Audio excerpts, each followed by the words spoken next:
estamos na terceira lição desse estudo, né, que é relacionado ao panorama do Antigo Testamento.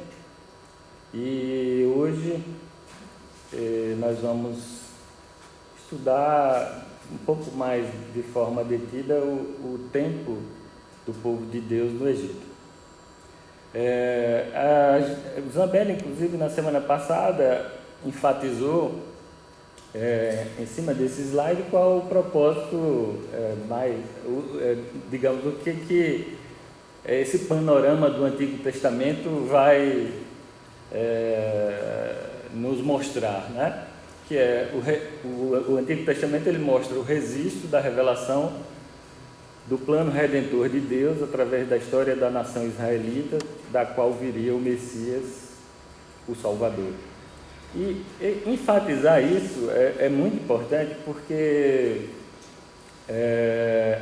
os livros, né, a divisão de livros do Antigo Testamento e de toda a Bíblia não é aleatória, e as histórias que estão ali apresentadas também não é aleatória, mas existe um propósito, tá? E esse propósito é apresentar esse plano redentor, né, para cada um de nós. E quando a gente hoje, né, na nossa aula, nós vamos ver o tempo que o povo de Deus, ali ainda não nação, né, mas ainda uma família, né? É a família de Abraão, que já passou por Isaac, agora está na vez de Jacó, né, como patriarca, e ela vai se deslocar para o Egito. Isso não é aleatório, né? E isso aconteceu dentro de um plano maior. E isso é que é fundamental que a gente nunca esqueça, né? E eu até separei dois textos bíblicos, né, que a gente pode chamar de profecias, profecias de verdade, né, inclusive que se cumpriram. A última aqui ainda tem um caminho mais, já em parte se cumpriu, né, que é aquilo que Deus falou para Abraão em Gênesis 15, 13 e 14, que está diretamente relacionado ao que nós vamos estudar hoje, né? Então o Senhor lhe disse, Deus disse a Abraão, né? Saiba que os seus descendentes serão estrangeiros em uma terra que não lhes pertencerá, onde também serão escravizados e oprimidos por 400 anos. Mas eu castigarei a nação a quem servirão como escravos, e depois de tudo sairão com muitos bens. Ou seja, isso mais ou menos 200 anos antes de Jacó chegar para o Egito, né? José que foi quem veio primeiro, depois vem Jacó e a família, e 600 anos do desfecho aqui da nossa aula de hoje, né? Ou seja, não é aleatório. Deus, ele tem um plano e ele vai cumprindo, ou seja, ele já sabia que essa escravidão que nós vamos ver hoje, ela já estava prometida, né? Já se sabia que ia acontecer. E o segundo texto, que é Gênesis 49, 10, que é quando Jacó, que está próximo de morrer, ele abençoa os filhos, e ele diz isso aqui, né? O cetro não se apartará de Judá, nem o bastão de comando de seus descendentes, até que venha aquele a quem ele pertence, e a ele as nações obedecerão. Quem é esse? A quem pertence o cetro? E de quem está falando essa profecia? Sabe, hein?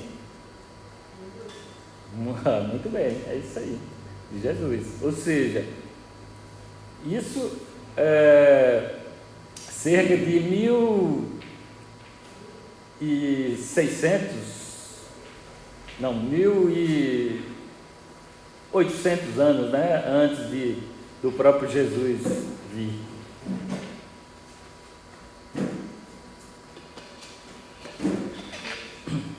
Ou seja, nada é aleatório, tudo faz parte de um plano. Passei errado.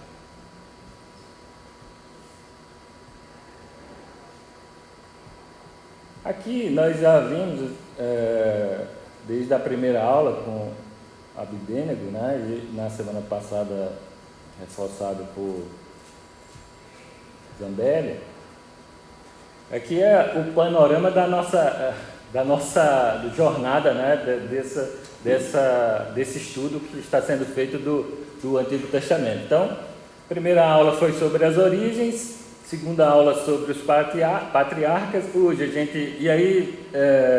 a gente vai vendo aproximadamente as datas também.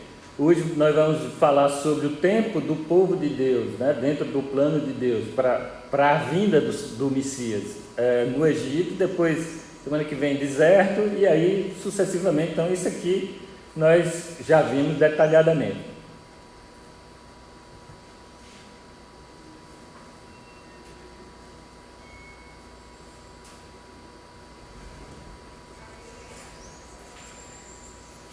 E antes de nós entrarmos propriamente na narrativa dos textos bíblicos, eu quis trazer somente uma contextualização do Egito, né?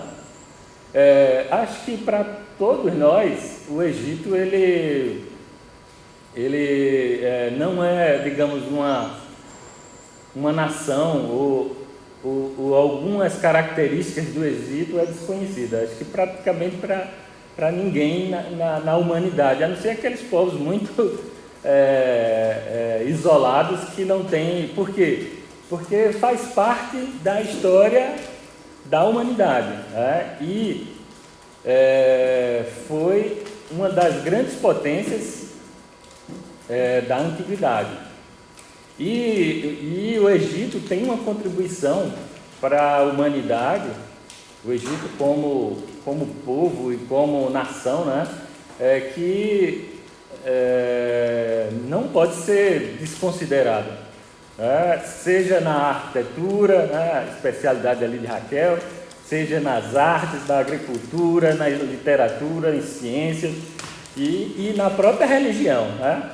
As pirâmides do Egito são o maior exemplo do que uma religião pode fazer com um povo, né? Porque você construir obras daquela magnitude, que são um marco, né? Tanto de engenharia, como de arquitetura, como de manifestação religiosa. Então, ou seja, o Egito tem um papel assim fundamental. E é interessante que na narrativa bíblica é um lugar assim que eu não ia dizer central, né, mas assim que tem uma relevância, porque até Maria e José, quando estão fugindo, né, da perseguição lá promovida por Herodes, eles vão para onde? Vão para o Egito, né? Abraão passou pelo Egito, Jacó, e agora essa formação da nação de Israel passa pelo Egito, ou seja, o Egito terminou sendo um grande instrumento de Deus, né, nessa construção do próprio plano de salvação, né?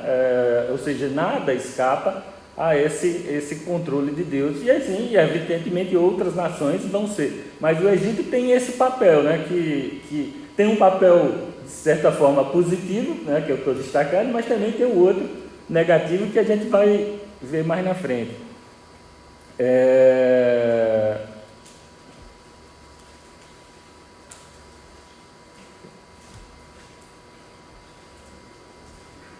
Aqui eu aproveitei as suas. E aí eu vou deixar logo aberto. Naquele período, né, nesse período que a gente vai estar aqui inserido, há uma disputa entre Egito e os povos da Mesopotâmia, né? Porque a Mesopotâmia não foi uma nação, né? A Mesopotâmia era uma região que tinha algumas nações. Qual a nação mais relevante da Mesopotâmia? Alguém sabe dizer? Você acertou uma, né? É conhecido da gente.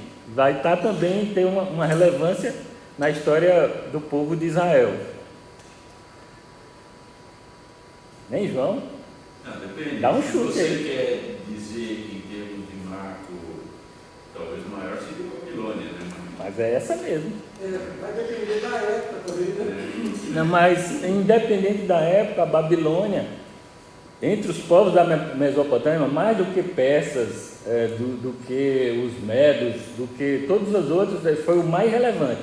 Então, assim, todos eles são da Mesopotâmia, mas a Babilônia foi que teve maior, na história da humanidade, né? Maior influência. Glória também. E glória também. E os sumérios também fazem parte desse contexto ali, né? Que trazem para a gente a linguagem, né? Inclusive eu queria fazer uma pergunta. O que é que diferencia a pré-história da história? Qual é o marco? A escrita. A escrita, exato. Então, é pré-história tudo que aconteceu antes de se ter uma forma de registrar, né? de escrita, né? com símbolos. Né? Porque registrar, até os primitivos já registravam nas pinturas rupestres, ali eram registros. Mas, do ponto de vista da história humana, é quando começa a ter escrita. E qual a primeira escrita que aparece? Está até aí. Essa é Suméria, né? A cuneiforme, que é de um povo chamado da Suméria, né? Os sumérios, né? Que faz parte da Mesopotâmia. Dali também vem o Código de Hammurabi, né? Que é o primeiro código penal, né? que ou seja, tem registro. Certamente depois ele até deve dar uma inspirada no do Egito, que depois vai inspirar o de Israel, né? Porque apesar que o de Israel teve a mão de Deus, né? Que deu a orientação para formar o código não só penal, mas todas as regras e as leis de Israel. Então, é esse mundo ali que envolve esse tempo, que para a história da humanidade teve uma relevância imensa, né? Porque as coisas estão acontecendo ali, né? E Israel, pode falar. Eu tenho um livro, tem até em português, que é o Código de Hammurabi. É muito interessante, ele é um livro curto, né? Mas você se compara ele assim, com os escritos do Antigo Testamento. Sim. Olho por olho, dente por dente. Características, exato, características que terminam sendo presentes, até literárias, né? Até literárias. Uma coisa que eu estou lembrando aqui com relação à Babilônia é que também tem um valor simbólico futuro, porque ela é muito citada em Apocalipse. Sim. Então ela virou um símbolo. Sim. Do Egito e Babilônia, e Babilônia muito isso do império do mal, né? O Egito é do pecado, né? E a Babilônia representando o império de Satanás, né? É verdade. Então são coisas assim que ficam marcadas, né? Bom, só lendo rapidamente, né? Na Mesopotâmia, composta lá pelos sumérios, acádios, amorritas, assírios, e caldeus, que é de onde veio quem? Caldeia? O pai? Abraão. Abraão é de Ur dos caldeus, né?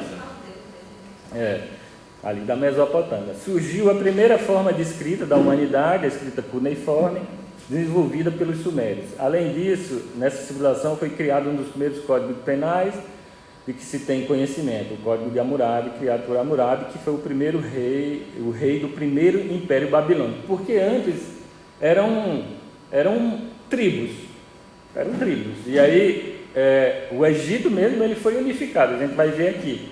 Eram tribos, e o próprio de Israel eram tribos, né? E depois ele vira nação quando eles conseguem ter um governante só.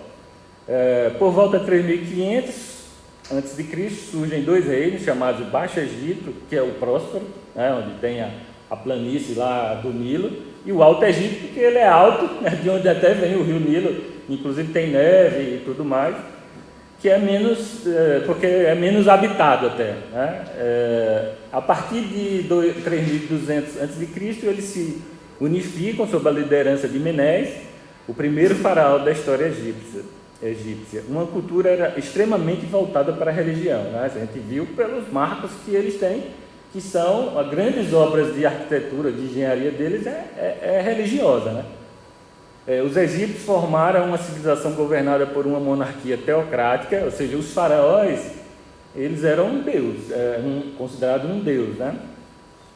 Na qual o faraó era enxergado como uma encarnação divina. Cada faraó escolhia que tipo de divindade ele era, ou seja, não era um tipo só, né? Nesse período que a gente vai estudar, ele era meio do sol, né? O deus Ra, né? Mas em outras, cada dinastia ele escolhia uma figura e representava ele, né? O faraó, inclusive, usava às vezes umas cabeças, né? A gente vai ver, acho que viu até nas figuras, deixa eu ver se eu consigo voltar aqui só. Cada figura dessa... tá vendo que são animais diferentes naquelas figuras, ó. Até as profissões eram representadas na forma de animais, né? E aí aqui é a história de quando a pessoa morre, vai num barco e tal, e está sendo esperada pelos ancestrais. Tem toda uma não tem nada aqui, é aleatório, né? Mas vamos lá, porque o tempo vai passando e a gente...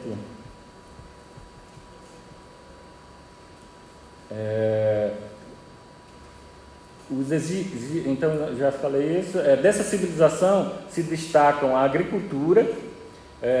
Então, outra contribuição para a história da humanidade dos egípcios, a agricultura. Porque a humanidade ela foi enquanto não dominou a agricultura, como técnica mesmo. Por que era nômade? Porque não dominava a forma de produzir alimento. Então ela precisava, era exploração, né? Você ia onde tinha, onde acabava, ia para outro lugar, né? Por isso que era nômade. E quando a agricultura foi desenvolvida, ou seja, permitiu criar cidades, criar a área urbana, né? E inclusive gerava proteção, e a agricultura permitia você ter alimento. Por isso que, inclusive, os egípcios eles criticavam os pastores de ovelha, porque os pastores de ovelhas eram nômades, né? Que eles tinham que ir buscando pasto onde tinha pasto, né? Eles desenvolveram o sistema de irrigação, né? De elevação de água. Sim. Assim, é uma contribuição impressionante e que tem um propósito de Deus também, né? Porque vai dar... não tinha melhor escola para criar uma nação do que o Egito, né? Para a nação que vai ser criada agora por Deus, né? Na verdade, pode-se dizer que foi o primeiro povo que fez transposição de rio. Sim. As pirâmides, né, construções desenvolvidas como túmulos, as artes, as ciências, inclusive técnica de mumificação, que envolve um conhecimento científico, né? A língua falada provinha de uma base histórica camito-semítica, ou seja, de cão e do Sem, né? Que era a língua de Israel, que é o hebraico, vinha de Sem, né? E os egípcios eles eram mais do cão, né? Dos filhos lá de Noé, né? Que foram separados, mas eles tinham uma estrutura literária um pouco parecida, mas é como espanhol e português, né? Vem da mesma origem, mas espanhol, o pessoal que fala espanhol não entende muito português, não. A gente até entende mais eles, né? Do que eles entendem a gente. Parecida com o hebraico, mas distintas, o que gerava pouca compreensão. E a vida era em torno do rio Nilo. Bom, a gente já gastou um bom tempo aqui. Aqui são os faraós, né, dos períodos. Então, quando José foi governador, era uma dessas duas dinastias aí, Amenemés ou Senusret. Que aí tem Amenemés 1, 2, 3, aí o outro, aí eu não consegui identificar, mas era um desses daí. E aí aconteceu um fato que vai ser determinante para essa história que a gente vai narrar agora, que é o Egito foi invadido pelos Hicsos, que é um povo também da Mesopotâmia, e eles dominaram o Egito mais ou menos de 1700 a 1600, e eles é que quebram aquela relação de faraós que conheceram José, e aí vem a escravidão. Eles vão ser os que escravizam os israelitas, né? E aí depois as dinastias antigas retomam, né, com o Totmés, que é quando Moisés nasce, né, com Totmés I. Depois a mãe dele, a adotiva, deve ter sido a rainha Hatshepsut, que era filha dele, e aí vai os outros faraós, mas aí com calma vocês podem ver. E aí vamos para a aula, né? Hoje. Até aí era só o preâmbulo. E hoje a gente vai ter uma coisa interessante, porque quem vai dar aula são vocês. Porque todas essas narrativas aqui, todos esses momentos, todo mundo já conhece, né? Então, eu vou hoje tentar descansar e deixar vocês falarem, né? Todo mundo começou a ficar olhando para o lado. É você mesmo. E Júlia chegou na hora certa, né? Nosso roteiro hoje a gente vai recuar só um pouquinho do que é a proposta, né? Que é quando Jacó chega com os outros filhos, só porque a ida para o Egito começa com José, né? Porque se ele não tivesse ido, depois o pai não teria ido. Depois vamos passar por Jacó e a família, e aí tem as referências bíblicas. Depois a escravidão, né, dos descendentes de Israel. E depois vamos ver Moisés, e um pouco da vida dele, e o preço da liberdade, que são os flagelos, né, até que Faraó deixou o povo sair. E uma conclusão. Para começar, quem deseja em 2, 3 minutos falar o que aconteceu com José? Como é que José entra nessa história? Escolham aí, que vocês vão dar a aula. Ele foi vendido pelos irmãos, né? Porque despertava um certo favoritismo do pai. E aí os irmãos tiveram inveja, viram a oportunidade, iam matar, se não me engano, mas não mataram. Sim. E quando ele chegou ao Egito, eu não me recordo assim que ele chegou, o que aconteceu, assim, mas eu já me recordo dele ser promovido. Certo. Ele foi ser... Certo. Pode completar. Ele foi ser escravo, né? Ele trabalhava na casa do Potifar, mas aí a esposa do Potifar seguia atrás por ele, mas ele era um homem íntegro, e aí ele não quis ter nada com ela, e aí ela puxou a capa dele e disse ao esposo que ele tinha tentado contra ela, alguma coisa assim. Então, mas você está sendo escravo, né? Ele chegou como escravo. Quando a prisão que ele foi promovido, né? Foi, aí depois disso acho que ele foi preso.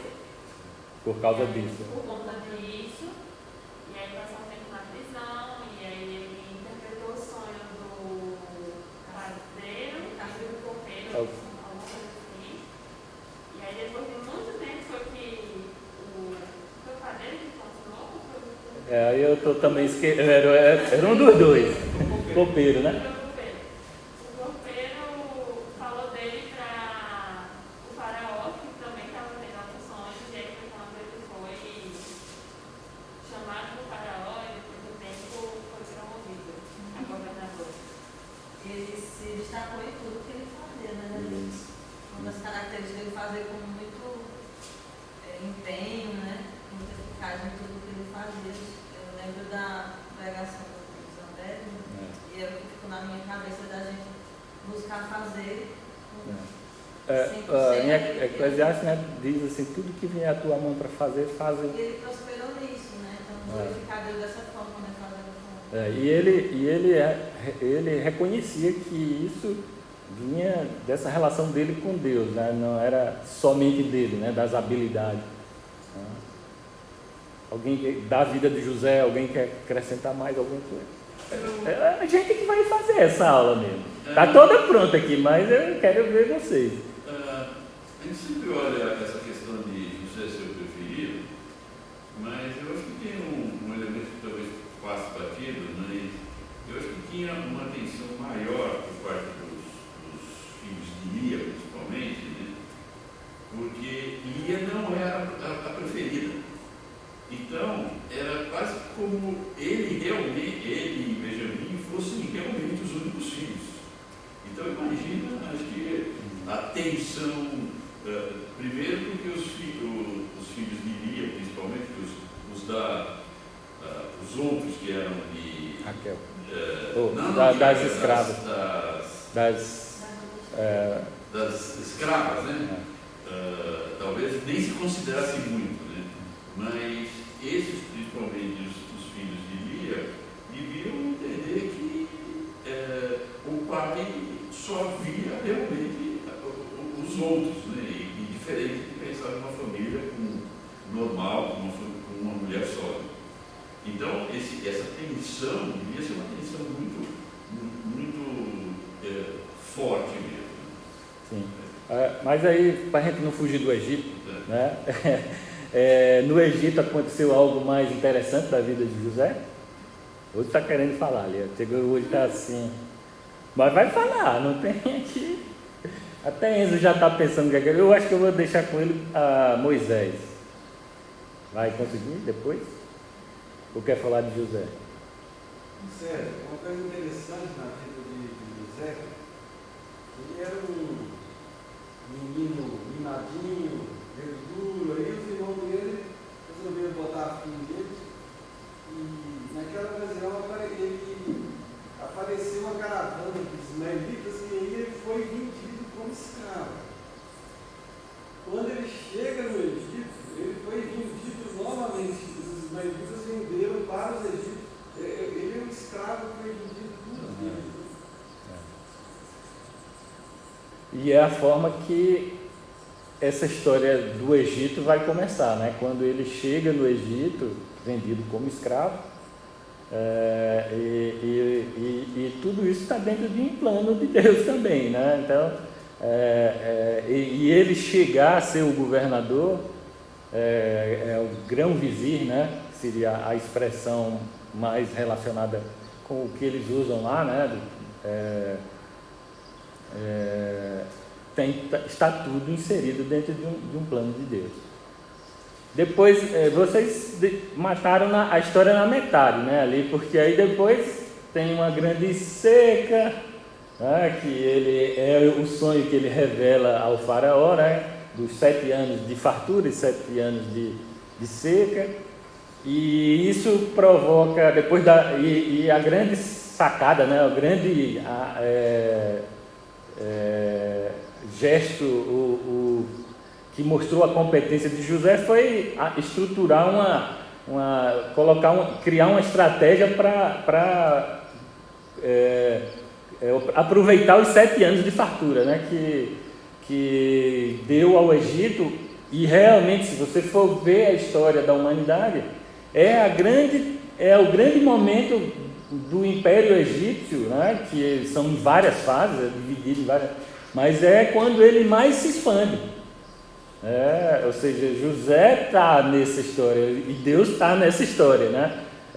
A gente lá, quando vê a história da humanidade, nem enxerga isso, mas tem a mão de Deus ali, né? E aí vem os 7 anos difíceis que trazem os irmãos de José, né, para o Egito, para buscar mantimento, e aí aquilo tudo que a gente já conhece, né? Eu não vou me deter muito nisso, porque isso vai levar o segundo tópico do nosso estudo, desse tempo do povo de Deus no Egito, que é a chegada de Jacó, que é o pai de José. E vocês sabem quantos anos Jacó passou no Egito, depois que ele veio? Só não pode ser abidente. Ele já sabe tudo. Sabe?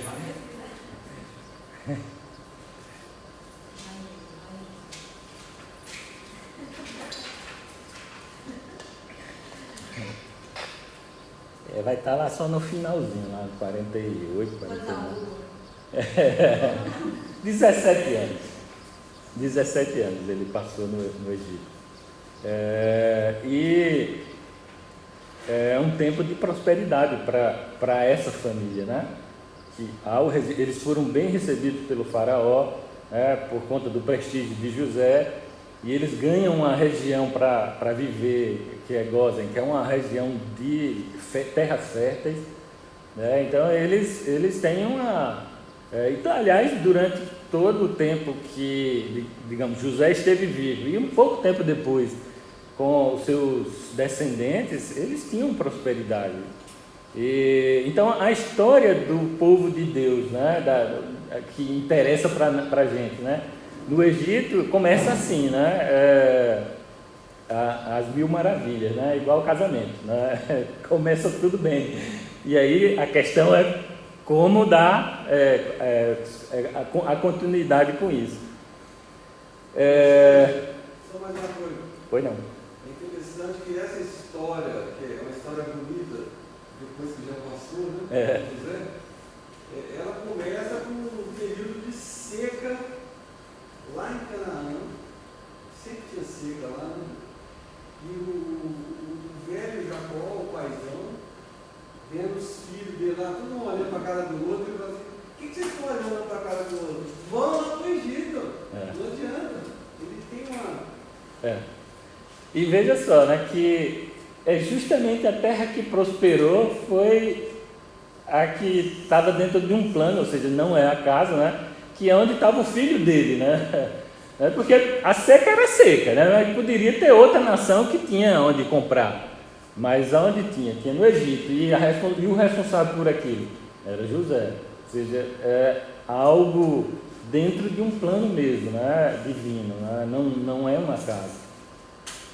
Acho que uma marca também interessante de ver aí é como Deus usa pessoas para fomentar a prosperidade de alguns povos.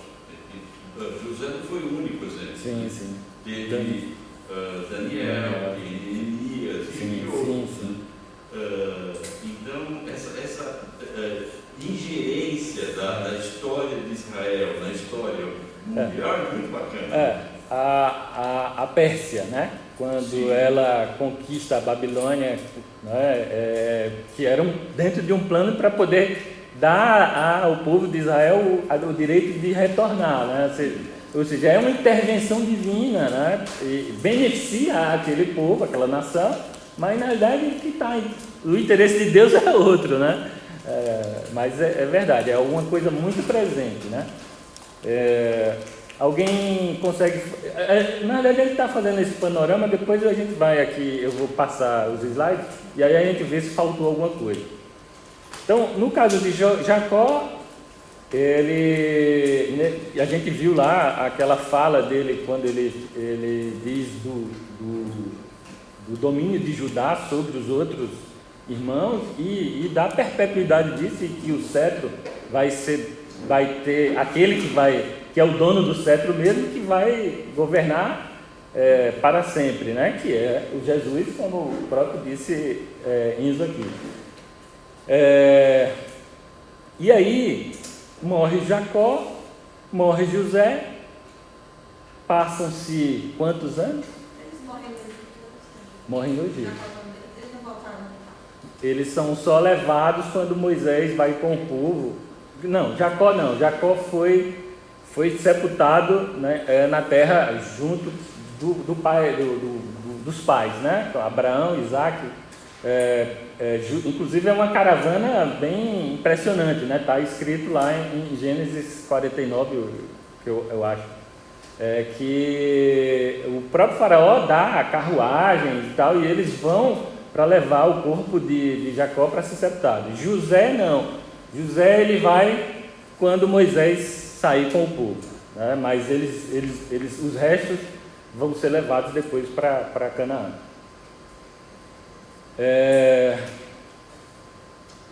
Quantos anos eles passaram no Egito? Porque a gente vai dar um salto aqui na história agora.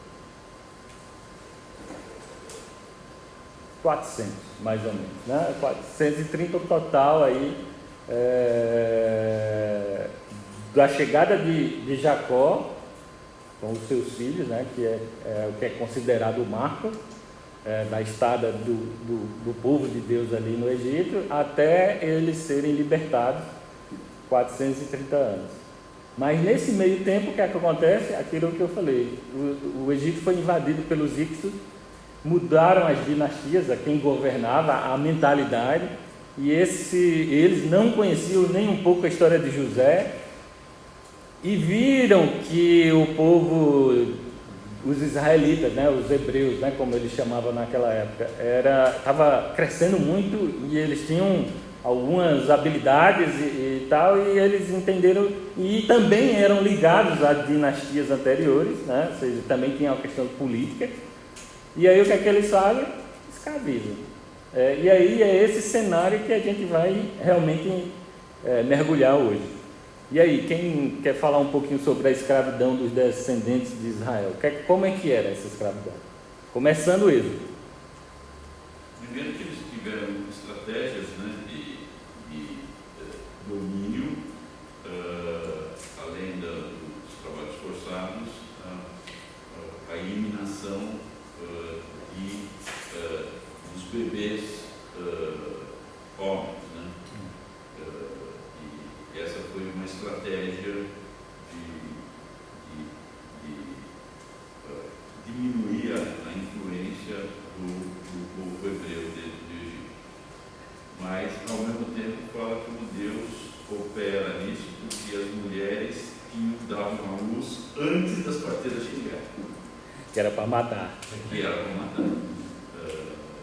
E provavelmente isso foi num crescente a ponto de quando Moisés nasceu, a mãe ficou um tempinho com ele, mas teve que dar um jeito de tirar de casa. Ou seja, era complicado manter a criança. Mas fale um pouco, assim, os outros também, né? Como era essa escravidão? O que é que acontecia?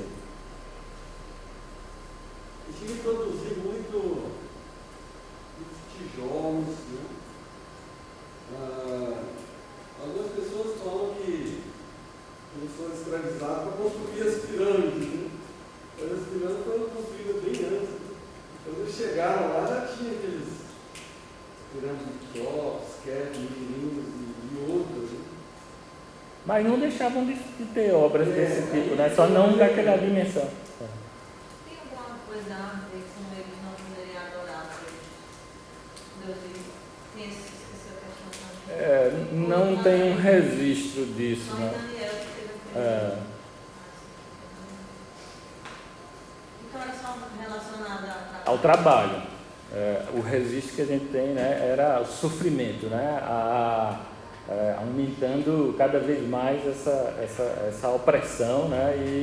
E aí veio essa iniciativa de matar os meninos homens, porque eles estavam multiplicando muito, tinha muito homem, né? E aí eles tinham medo deles formarem um exército e fazer uma rebelião, não só, digamos, para se libertar, mas para apoiar as outras dinastias antigas, né? Que eles eram remanescentes de outras dinastias, né? Aqui é a história de José, que a gente viu, né? Vocês descreveram direitinho, um ajudando o outro, foi bonito.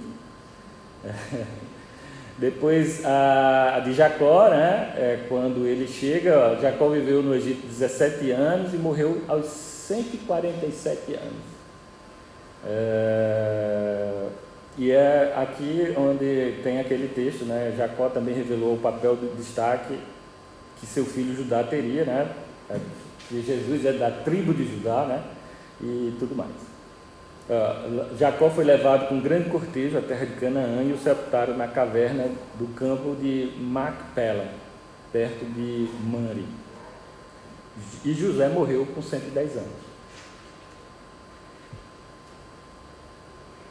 A escravidão dos descendentes de Israel, né? Grande contraste entre o final do livro de Gênesis e o início de Êxodo. Gênesis termina assim na apoteose, né? E Êxodo começa, né, a narrativa da escravidão, do sofrimento, e aquilo tudo que a gente já passou, né? Após de mais de 400 anos, na morte de José, ninguém lembrava mais dele. E os israelitas, mesmo tendo se multiplicado imensamente, agora eram considerados uma ameaça e tratados como escravos. Uma nova dinastia de faraós, né? Para tentar evitar que os israelitas se proliferassem ainda mais, o faraó determinou o assassinato dos bebês do sexo masculino ao nascer. Tem duas heroínas, né, que é a Sifra e Puá, eram duas parteiras, certamente as chefes, né, que temeram a Deus e não cumpriram a ordem de Faraó. Isso aí, estou fazendo registro porque elas também estão na galeria dos heróis da fé, lá em Hebreus. E Faraó, vendo que a estratégia com as parteiras não havia funcionado, ordenou algo pior, né? Todo o povo poderiam lançar bebês do sexo masculino que nascessem no rio. Foi uma ordem de Faraó. Ou seja, as parteiras não deu certo, a estratégia, né, a ordem era para que elas matassem quando nascessem. Como continuou tendo menino, aí ele disse, qualquer um é igual na China, né? Porque todo mundo é espião do governo, né? Qualquer um pode tomar uma atitude em nome do Partido Comunista. Aí já é outra coisa. E aí é o tempo que nasce Moisés. Enzo disse que vai falar sobre a história de Moisés. O que é que você lembra, né? Não, sem olhar aqui, senão aí fica fácil.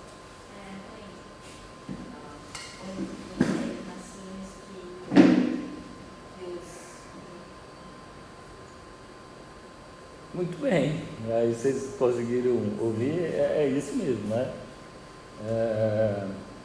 Perfeito. Vai ganhar uma estrelinha. Ele é do Alicerce Bíblico também? Isso aí.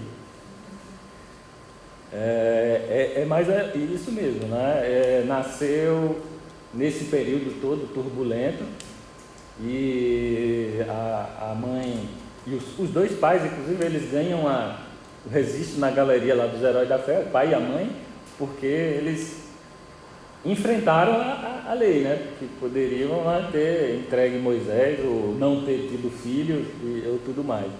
Moisés tinha dois irmãos, uma irmã e um irmão, uma irmã mais velha chamada Miriam, um irmão mais velho chamado Arão, e ele fica os 3 meses sendo escondido, mas chega um tempo que não dá para esconder mais, aí a mãe faz essa estratégia, né, de colocar no cesto e levar para o rio, e a filha do faraó, né, encontra. Só que tinha um outro detalhezinho, né, que a irmã dele ficou vigiando ali o cesto, e aí quando a filha de faraó encontrou, aí ela se apresentou e disse, não quer uma mãe, para que dê de mamar para essa criança? E aí foi chamar a própria mãe de Moisés, que terminou criando ele por um tempo, até ele ficar grande, suficiente para ser levado para a filha do faraó. E esse nome Moisés, quem lembra? Por que quem deu o nome para ele? É alguma coisa tirada do rio, né? Exatamente, ela só ganhou o nome Moisés quando ele voltou para a filha do faraó, aí ela deu o nome, né, que é mais ou menos isso, tirado do rio, né? É um nome comum, né, lá, né? Igual Zé da Silva, tudo Moses, né? Isso aí. E aí ele foi educado, né, com todos esses conhecimentos do Egito, mas, como disse Enzo, né,